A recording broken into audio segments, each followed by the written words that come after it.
All right, I'm working on the teeth here. I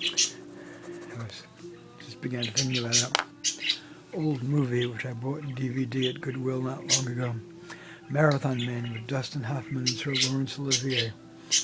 And Laurence Olivier plays this mad Nazi dentist set in New York like in the 1970s. Anyway, a madman, not dissimilar to the former president. He's like an almost pathological liar, aside from being also a racist and xenophobic and what have you, autocratic, dictatorial minded.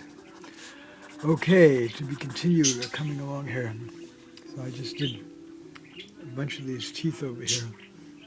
They might make my current dentist shudder, my neighborhood dentist. Thank you, Dr. Chi.